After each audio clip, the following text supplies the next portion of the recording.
Hello and welcome to today's news analysis. We are doing the Indian Express papers Chandigarh edition. Now, from today's newspaper, there are these four topics which are very important. So, one is on unconventional warfare. This is inspired from the recent, the war that is taking place between Palestine and Israel.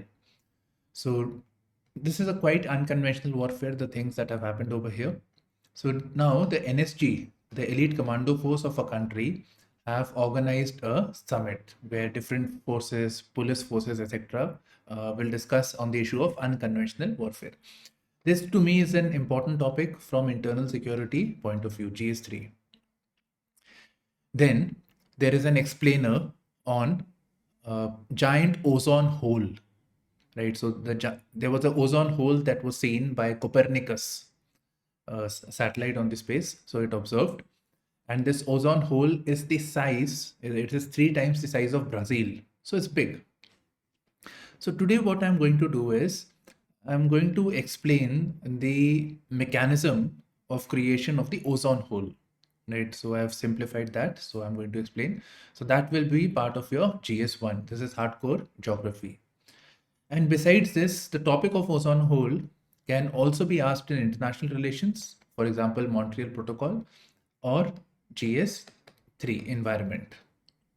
Right, but mainly my focus is GS1, the mechanism, etc. It's important. It's one of the few topics from geography where descriptive writing is possible. Okay, then this topic also is important. So there is an editorial on quality of employment. So it says, like yesterday only, there was a report known as Periodic Labor Force Survey, which basically implied that unemployment has come down in our country. Unemployment has come down. That means there are more jobs, although it is still bad. The figure is still bad, but more jobs. So the article is saying that yes, more jobs are created, but we should also look at the quality of employment. Right. So we never talk about the quality of employment. We talk about the unemployability, etc. So this we are going to look at it. It's an important topic, right? I am going to discuss the aspects of formal economy, formal, informal, organized, unorganized, and casualization of the workforce. Okay. Besides, last one is the MDB, Multilateral Development Bank reforms. So there was an expert group. Again, we have an article on the same topic in the economy section. Okay, moving forward. Diplomatic tightrope for India when it comes to the Israel-Palestinian conflict. So Delhi red flags terror, reiterates stand on Palestine. Okay. And it has given a very neutral kind of a statement that we have to ensure universal obligation to observe humanitarian law and we are against the menace of terrorism. Very diplomatic statement. India has not taken any sides that it is with Israel or Palestine.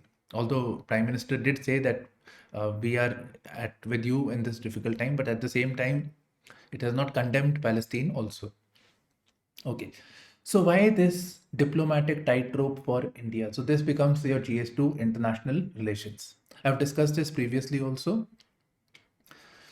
So Israel is a very reliable partner, especially when it comes to defense, technology, right? So that is there. And other than that, relations with West also hinges with our relations with Israel. So that is the main thing. It's a very reliable partner. We get a lot of things from Israel. It's a very trustworthy partner. Even during the Kargil war, they provided us critical support. Okay, moving on. Palestine, we know, don't get technology or anything of that sort. But Palestine is an Arab nation. It hosts the Al Aqsa Mosque, the third most important mosque, where it is believed that Muhammad Prophet ascended towards the heaven. Very important. Close to the Arabs.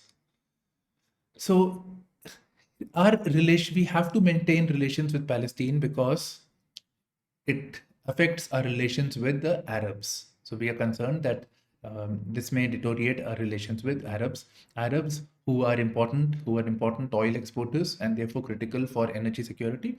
By the way, we import roughly 80%, 80% of the oil is actually imported. Okay. Then we have a lot of diaspora Indians who are settled as workers over there. So diaspora is there. And in the recent times, there is the aspect of capital, money, right? So they provide a lot of money. And yes, there one more thing which I didn't mention, Arab, lot of Arab countries are there. So they have a diplomatic vote. So diplomatic support to India on number of issues. So that is also there. And lastly, the proposed connectivity corridors in the Middle East, for example, India, Middle East, Europe corridor. So all this requires the support of the Arabs. And Wahhabist extremism in a country. This is of concern to us. Wahhabist ideology stems from Arab. We want their support to deal to help us deal with this. So internal security also issue is there. Okay, so that's it. So that is the diplomatic tightrope. That is the reason for it. Moving on, retail inflation. Retail inflation is given by Consumer Price Index CPI. So that means the CPI has eased to 5.02%. From which level? So this was something around 7.5% sometime back. So it has come down to 5.02%. Fine. So inflation has eased and 5.02 is within the limits of the RBI. So RBI has said that their target on controlling inflation is 4% with a plus minus 2% variance. So it is well within the range. So this should indicate that Reserve Bank of India may reduce the repo rates, right? So this will facilitate economic growth of the country. Okay, so on one hand, we hear about the CPI coming down, and on the other hand, we get IIP numbers, Index of Industrial Production, which is again released by the NSO. Now I keep saying this is released by NSO because these are things that UPSC typically asks. So this is at a 14-month high, right? Indicating that their more value of production is increasing. Now, personally, I feel that it is actually because of inflation, the price rise, that the value of IIBs is actually increased. So that's my opinion. Previously, something like that had come up, analysis. Okay. Now, a bit of a breakup on inflation, last one, bit of a breakup. Now, as we know, inflation can be segregated into two headings. So one is known as headline inflation and other is core inflation. Headline inflation is the normal inflation number that we talk about. That is in forefront. For example, retail inflation is to 5.02. This is the headline. This is the forefront. So this is headline inflation. It includes all the things which lead to inflation, prices of all the items. Now, if we remove volatile items, like fuel and food, particularly vegetable foods, so we get the core inflation.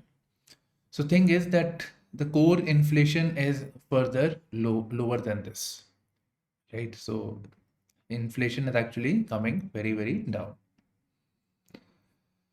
So it is at the lowest in 3.5 years. Okay. Yes, just now a bit of updates on some news, then we will come to the editorial opinion section. Supreme Court, so this was about the abortion issue, right? So yesterday there was a news that a woman approached the Supreme Court seeking abortion under Medical Termination of Pregnancy Act. Okay. Now this law says that the termination of pregnancy can be done within 24 weeks. That is, the fetus is 24 weeks. So it's just like, it's not moving or nothing like this is happening within the body. It cannot be felt. So within this, it can be done. After this, it is not permitted. Only under exceptional circumstances, it may be done. Now, in this case, this is 26 weeks. So judges, there are two women judges who are hearing it. So one says, PV Nagratna, who says that she is in favor that women aborts because it is ultimately about her bodily autonomy. And the other judge, again, a woman judge, Hima Kohli, she is saying that this is not permittable because you are killing a baby, an unborn child, but there's still a living thing. Okay, And yesterday I told you, please read about when we talk about this thing, Roe versus Wade case of the US. So this is a landmark case of the US, but it is referred in Indian context also. Non-appearance of official witnesses regarding drug case, right? So appearance of police witnesses. So High Court has taken a strong stance, that is, they're saying that you are not, police is supporting the drug aspect. That is why the police witnesses are not coming.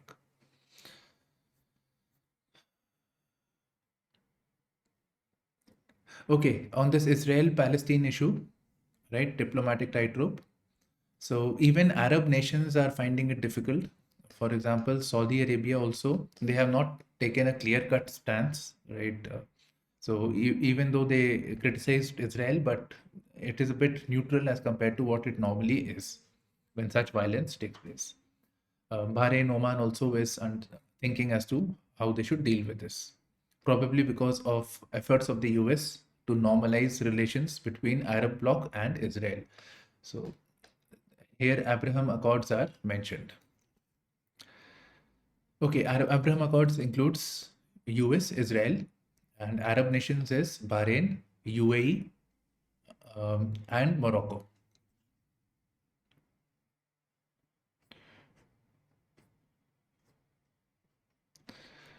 In Himachal Pradesh, we get to know that plastic waste to be used for construction work. It is a must. For road construction, plastic waste may be used. So it's one of the ways of dealing with plastic waste, right? A lot of waste is coming up. So using it in a sustainable way. Sometime back, there was an article which proposed that the government is coming up with a plastic waste policy, especially for road construction.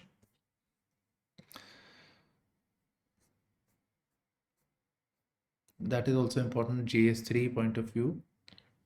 Okay, Punjab and Haryana High Court to have the first woman Chief Justice. So she is Chief Justice Ravi Shankar Jha. And by the way, Supreme Court also, it is believed that in 2027, Justice Nagratna, just now I told you, so she is likely to become the Chief Justice of India. So this will be the first time India is having a Chief Justice of India.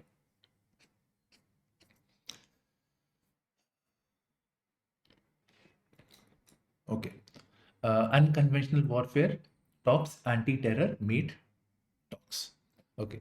So who is conducting the anti-terror meet talks? I have told you previously also. It is done by the NSG. So they have organized. They are the elite commando force. Right. So they deal with this. They dealt with the Akshardham issue. They dealt with uh, November attacks that took place, November 2008, Mumbai terror attacks. So they dealt with it. So they are organizing a summit, and they're saying what lessons can we learn from Israel with regards to the unconventional warfare. So I think you may have seen the videos also, the way the terrorists, the Hamas had entered into the Israeli territory, right? So first of all, there were like 5,000 missiles that were fired simultaneously from all directions.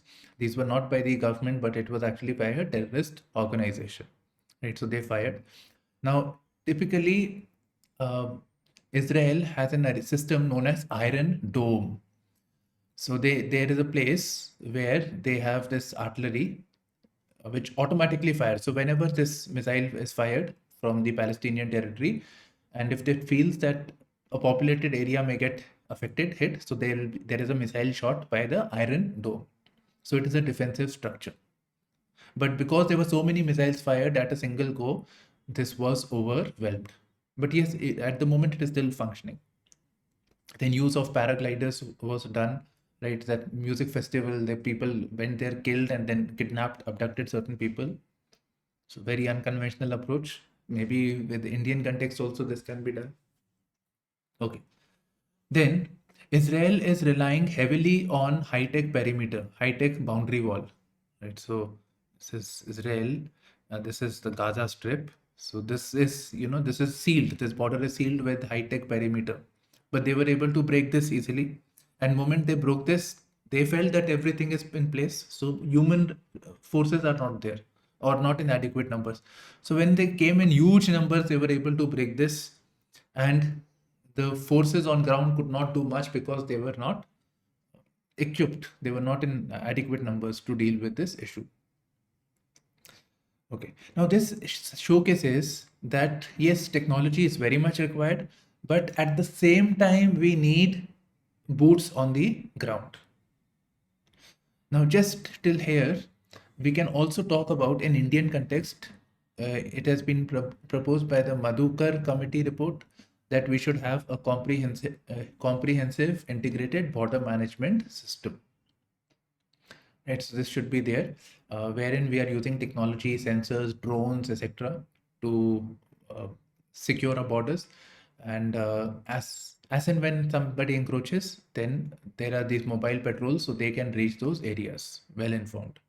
So we are also looking at tech and the human mixing of these two. So that's one of the lessons that has come. The technology is there, fine, but we still need, it cannot replace manpower. Manpower can be all, manpower can be helped by this technology, but it cannot replace manpower. Okay, then one more lesson was multi-target terror attacks, missile strikes, 5,000 multiple targets are being done. Then at the same time, these paragliders are coming, then people from the roads are coming. So multi-target terror attacks, how to deal with such a situation. It's relatively easier when you know that this particular site is being targeted, there is a hostage situation, but this multiple places are attacked, and that too in huge numbers. So this is a challenge. See, people were abducted from their homes, from Israeli homes and from roads, whatnot. Right. So how to deal with the negotiations and everything, deal with the situation. Further, they also talked about improvised explosive devices in this meeting. It's in more in Indian context, I think. Okay, so these were the things that were taken up. Some points I've added, but yes, overall, these were the issues. Now, please, we can do a bit more, right? We don't have to rely on Israel, Palestine. We're also having a war when it comes to Ukraine, Russia. And there we see that cyber warfare is emerging as a new concept, right? Cyber warfare, hacking of the system, attacking the critical infrastructure. So those things. So cyber warfare is there, another challenge. And remotely, you're sitting in one corner of the country without entering the other country, the adverse country, you can strike that country, their critical infrastructure, their banking system, their signaling system, their nuclear facilities, remotely you can do. So this is a very major threat. The Ukraine-Russia war, we saw the use of drones in targeting people. Iranian drones were used. And lastly, we can also talk about economic warfare, use of counterfeit currency, etc. Right? So that can also be done. Banking, financial frauds, not financial frauds, but attacking the financial system. So that can also be done. So there are these other aspects of the conventional warfare. If you elaborate this, you have a very good answer on conventional warfare topic. Again, it will be under GS3. In Indian context, normally when we talk about unconventional warfare, it is with reference to India, Pakistan, cross-border terrorism, but there are other aspects also. So that we have covered. Gaza war and markets, no impact for now, stock markets, right? But need for caution. Yesterday also it was done, so briefly telling you, Israel is with Israel-Palestine issue, although it's in Arab region, but at the same time, these are not major suppliers of oil. But what they are saying is that if this extends, for example, it goes beyond 2 weeks, fortnight, or if Israel attacks other nations in the vicinity. So in that case, Israel, if you look, it is in the Mediterranean region, and to the south is the Suez Canal. So in that case, the supply chain, the global supply chain, the sea lanes of communication, that may get disrupted. And this may affect trade concerns. And of course, oil, it may happen that Israel targets oil facilities of Saudi or any other place. So that is also a threat. Next article. Giant ozone hole found over Antarctica, reason to worry. Okay. So first of all, where is this giant ozone hole found? So you don't have to worry, it is normally in the Antarctic region. So I'll explain this over here, right? So that will be clear why it is Antarctic. So it was seen by Copernicus Sentinel 5P satellite of the European Space Agency, not NASA, but European Space Agency. Okay, and this is the 3 times the size of Brazil. Okay, now briefly about ozone. Ozone is basically O3, right? It is seen in the stratospheric region. So Earth's atmosphere, this is Earth, there is troposphere, on top of troposphere is stratosphere. So somewhere here, there is the ozone layer. Right? Now, ozone layer is available in very small volumes, like 3 molecules per 10 million molecules. But ozone layer plays a role of acting as a shield from the sun rays. So the sun rays UV radiation, which is very bad. In fact, if we are exposed, we may have skin cancer also. So ozone blocks the UV radiation, right? So it plays a very important role. You can see some videos on ozone also, how it happens. This green color emerges when that interaction with the UV happens. And it is said to be one of the reasons for life to exist. But let me tell you, if it is available in the troposphere, then it is a toxic gas. Even the oxygen, it is a toxic gas. It's mainly in the stratospheric region. And O3, as you know, O2 is the most stable form of oxygen molecule. O3 is unstable. Now, let me explain the issue of ozone hole. Okay. So, scientists had earlier observed ozone holes being created in the polar region, particularly the Antarctic region. Later on, they discovered that the ozones are caused by refrigerants, aerosols. All of them have this chlorofluorocarbon, ClFC. Or sometimes we just write it as CFC, but C is for chloro. Okay. So when the chlorofluorocarbons are used, if it is there in that system, fine. But when it leaks, for example, your refrigerant leaks, or when you use aerosols, there also it is used. Aerosols are sprays, basically perfumes, deodorant, not perfumes, deodorants, etc. that have chloroforms. Okay. So when they are released, they go into the atmosphere. They reach the stratosphere where there is ozone, right? Where there is ozone. O3, as I already told you, is unstable.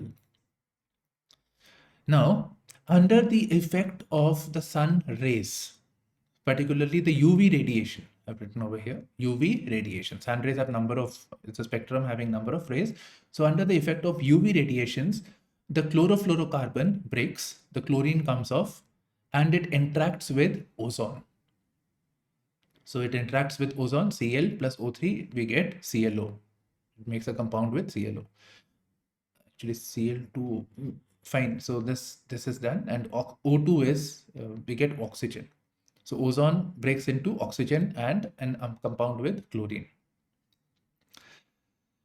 So with this interaction, the ozone gets thin across the earth. It gets thin.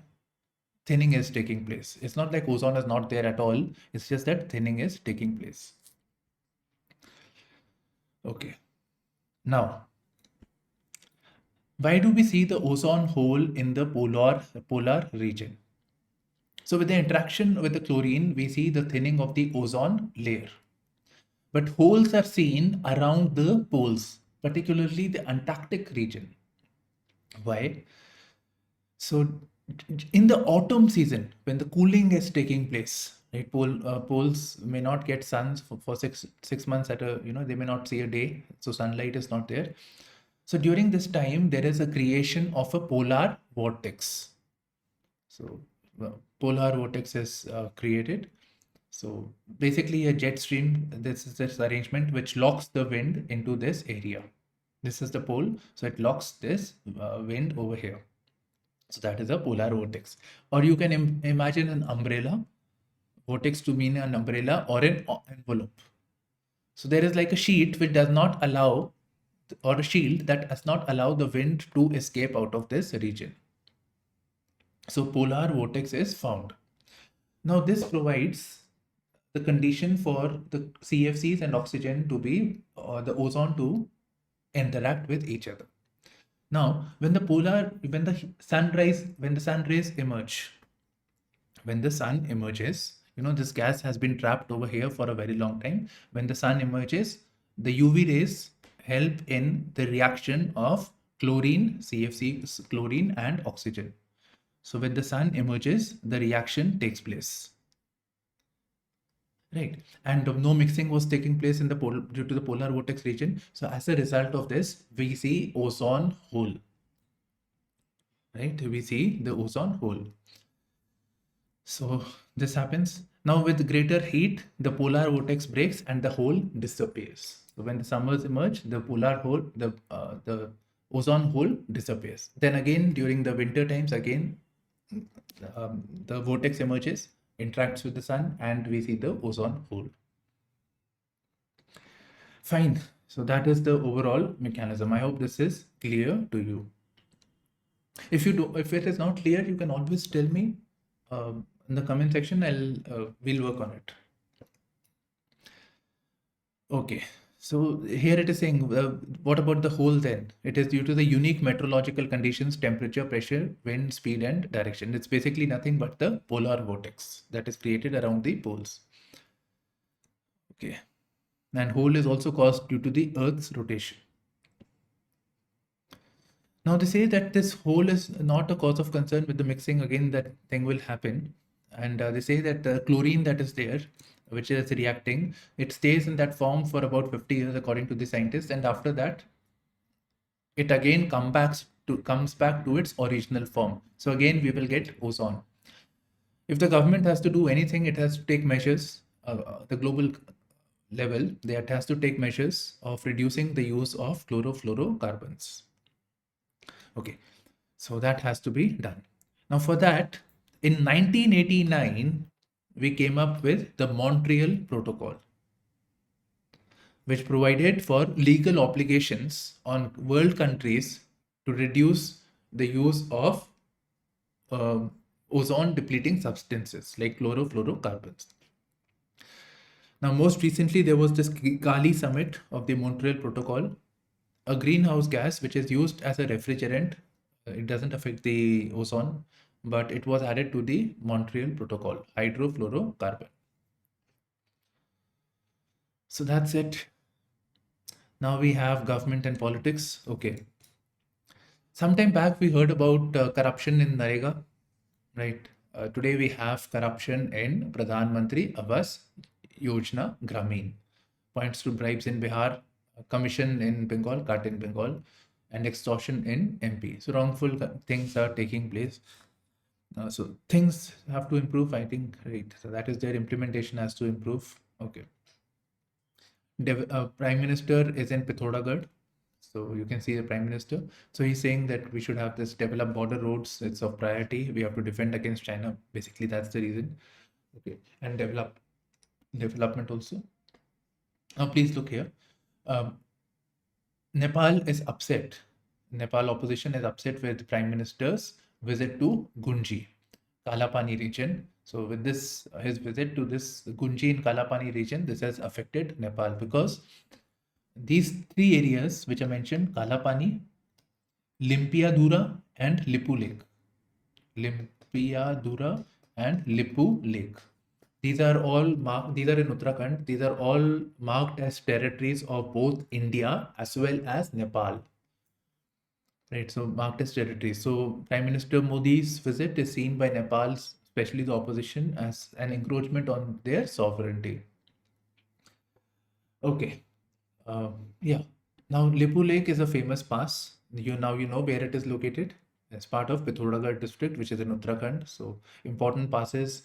Map-based question can be asked. Arrange them in north-south order or match the following. This pass, which state? So like that is there. Here you can see more passes. Okay. So that's it. Lipu Lake is also there in your NCRTs. Right. So that is also there. The defense minister meets the French defense minister. Right. So, and we know the Rafale jet mainly Mirage also they have provided, and again a very reliable partner like Israel. So it talks about collaboration with possible collaboration in domains such as space, cyber, and artificial intelligence, and advantages of co-development and co-production. That is, basically France has technology. India wants to catch up on it. It wants the transfer of technology. It wants to co-develop. Co-develop means both working in the design phase as well. Co-production means manufacturing together. So they want the know-how. Now, when we talk about the relationship between the two countries, typically there is a question as to India, France are natural partners. So sometimes we should work on this issue. Natural partners, how is it different from strategic partners? So this is a concept that's there. And normally when these ministers meet, especially Modi and let's say their president, so they say that India and France are natural partners. So natural partners are basically two friends who are similar in their outlook. For example, both have constitutional form of government, both have democracy, right, rule of law. So the basic values, the core values are shared by both the countries. An example of strategic partnership can be that, it can be that strategic partnership is there as well as natural partnership, but let's say there's a strategic partner but not a natural partner. So one very good example is the Second World War, where USSR worked with the US, UK, so those countries. So like strangers. They're communist, they are Democrats. So they both are very different, but due to a common interest, that is rivalry with the Germany, they came together.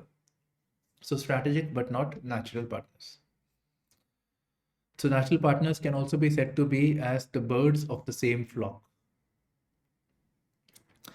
Okay. I actually didn't read this except for the last line over here. I just wanted to go with this, right? That's it.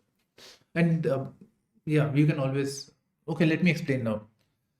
Labor force participation is up, unemployment is down, but questions over the quality of employment persist.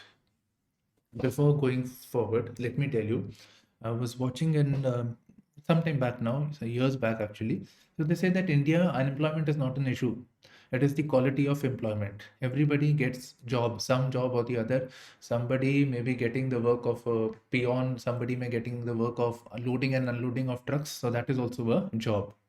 But the thing is, quality of employment. That is the main thing that we should talk about. That should be the government's priority. I hope that this exaggeration does help you understand where we are heading. Okay. Now, when we talk about quality of employment, so high quality, we can say that there are certain high quality jobs, certain not so high quality jobs.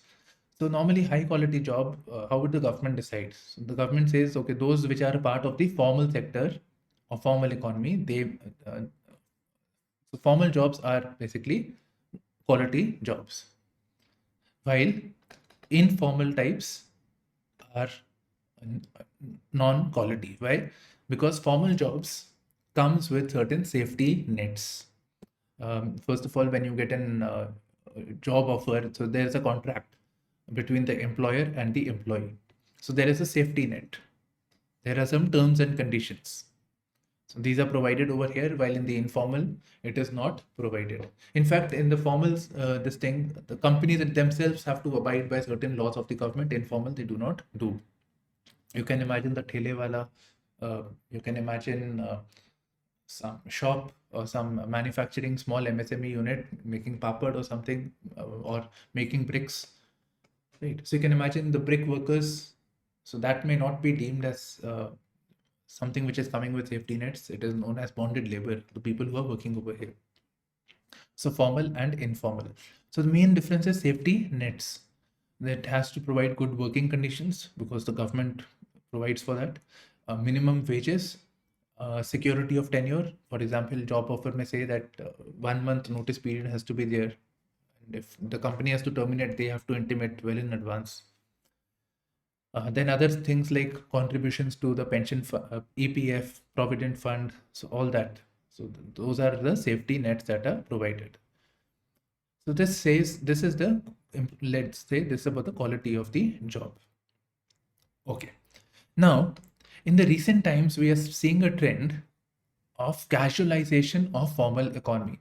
That is, somebody may be working in a formal economy or a formal company, but is actually working as a casual labor. Imagine Maruti is there. Maruti is obviously it's a formal company, right? So good working conditions, etc.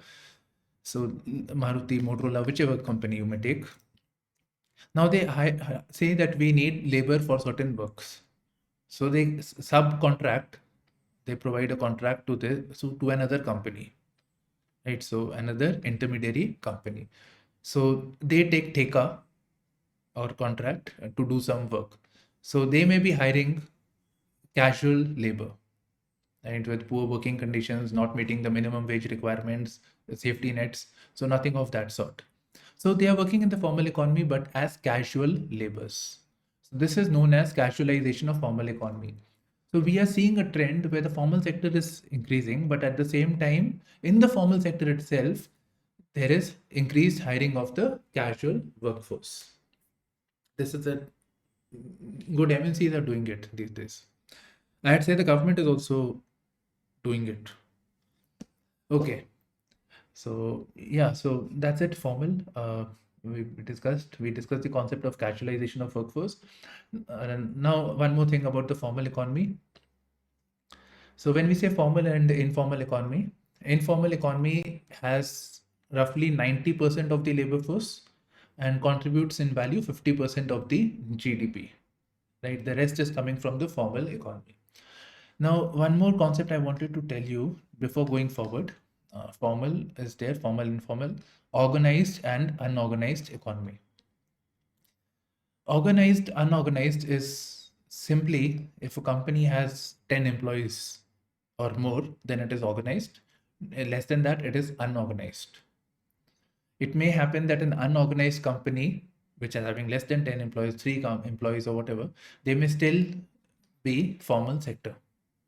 Right? That can also happen. So it is not, it is more likely that an unorganized setup will be under the maybe informal, but it is not necessary condition. Okay. Now, what are the reasons for the poor quality of employment? So reasons are very simple. So one is the regulatory issues. When a company goes into the formal setup, they have to abide by the laws of the land. They have to comply to the regulatory requirements. So this brings in compliance issue, right? Registration, documentation, compliance issues. Plus, you have to hire a person expert. So cost issue is also there. So compliance issue, both in complying with the regulatory, the formalities, plus the cost involved. And plus, obviously, they have to pay for all these conditions. Good working conditions means more cost. Paying minimum wages means more cost. Right. So providing for the provident fund, etc. So increased cost for the person who's running the company. So cost issue is there. Then besides, we have a large number of workforce which is not formally skilled. They're skilled, but they're not formally skilled. So according to different estimates, some estimates says 2.5 is skilled force in a country, 2.53%. Some says 5% is skilled force.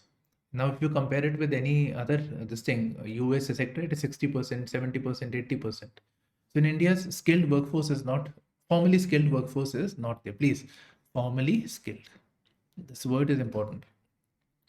So obviously, this encourages, perpetuates informal economy. And lastly, lack of non-farm formal employment. So that is also there, mentioned over here. So this is also a issue. So government is working on food processing so that non-farm jobs can be created, that too in the formal setup. So like that. Textile, they're promoting textile because the textile is a labor-intensive sector. And there it is seen that per 1,000 crores of investment, more jobs are created, that too for the women. So formal jobs are provided as compared to, let's say, automobile. 1,000 crores is nothing, but textile, you can get a very good employment potential. So if people have better avenues, so they will not join the informal sector. That is the point. Now, what is the government doing? So one, I've already told you that promoting certain sectors, sunrise sector, semiconductor manufacturing, textile sector. So you can talk the labor intensive sectors. So that they're doing. Besides, to deal with the compliance issue, labor codes have been brought in, right? So labor codes, ease of doing business, the government is working on that regard. Besides, social welfare schemes like Atal Pension Yojana, contributions to the EPF, so those initiatives are there. Besides, to bring the companies into the formal setup, the GST has been brought in.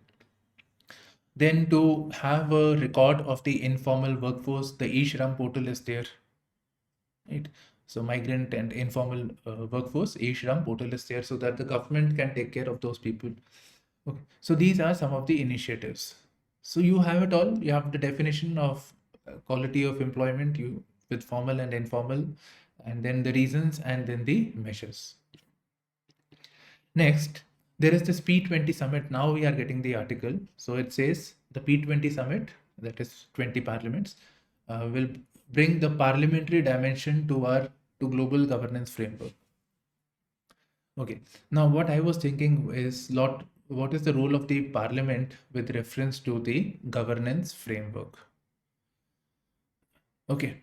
So the parliament makes laws. Parliament engages in deliberative functions like question and answers, zero-hour session, right? And they also may engage in adjournment motion. So deliberations on government related issues, it brings in a system of accountability. Further, within the parliament, there are houses and there are committees. So committees have a narrow area of focus. So they play a very important role in discussing and deliberating on the governance aspects. So you can name a few committees like public accounts committees, department related standing committees that you can mention. And lastly, parliament has our representatives who become ministers or who become MPs and raise questions. So representation of people's aspiration in governance is also seen with the help of parliament. Okay, caste census, why it is good, why it is not good. So that has been mentioned over here. Basic thing is that government has a better idea about the caste related schemes that the government has, like reservation, etc., and excluding those who have benefited more, so that we have more parity. While this obviously having a caste census strengthens the issue of caste. So caste dimension actually increases, the class fault lines will get more stringent. Plus in politics also, the division on the basis of caste, that may be one of the political planks. So that may further increase the issue of caste issue. So if we have to deal with the issue of caste overall, the caste inequalities that is there, we have to focus on eradication. But this actually strengthens people on the grounds of caste mobilization, mobilizing people on the grounds of caste. Okay. World news is update, normal update, no break in Gaza siege. Gaza siege means the borders of Gaza has been blocked. So they say that this will happen, no food, no fuel, nothing, till the time the people who were captured by the Hamas are freed. So, and plus Israel is preparing for ground offensive. That is, troops will be there now, right? So people, so Gaza people looking to buy foods from the market so that they can meet their needs. Okay. Sri Lanka says it has a deal on its China debt. So I hope you are aware of this. Sri Lanka was reeling under a debt crisis.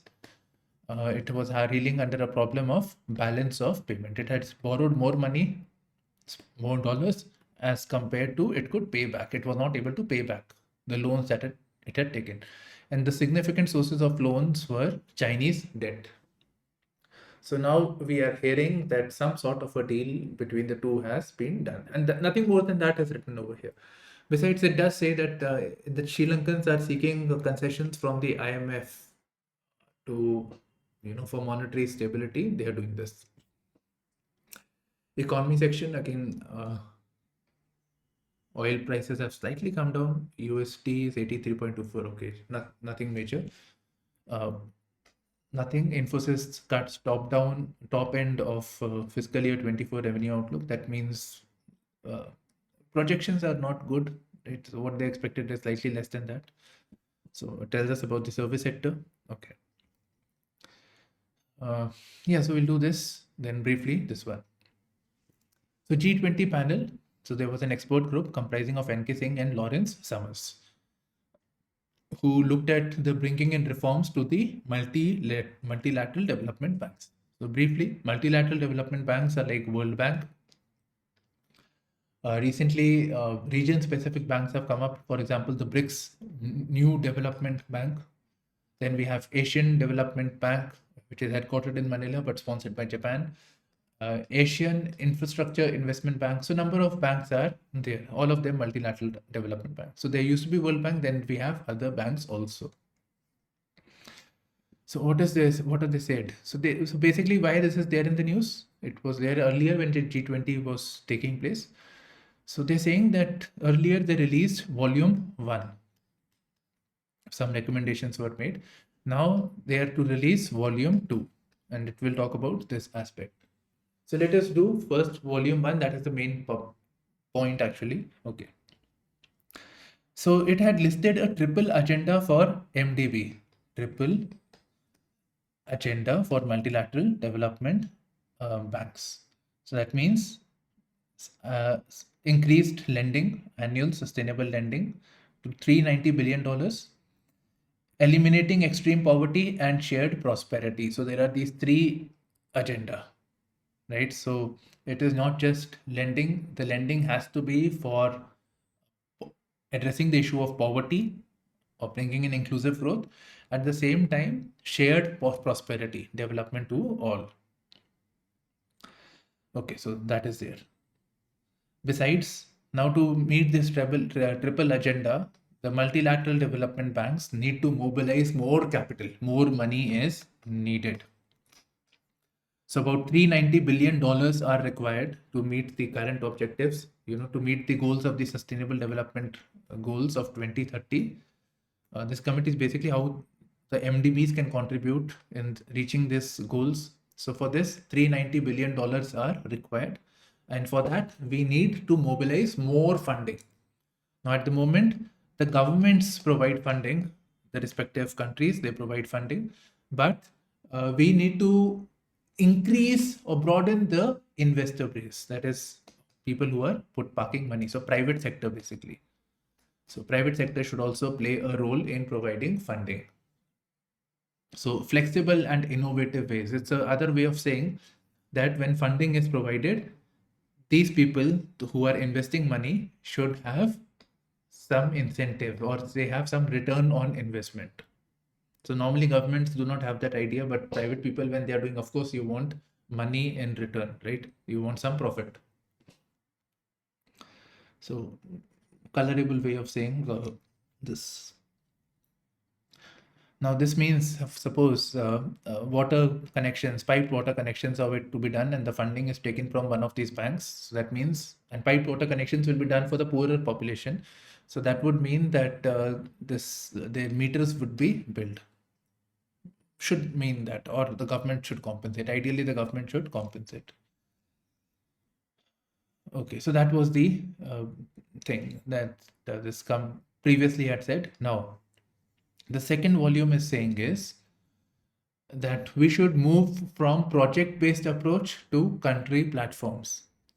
So MDB, for example, a World Bank says that we are putting money in implementation of NREGA or piped water connection. So that is a project-based approach. So whatever projects are there, they approach the multilateral development bank, they provide funding.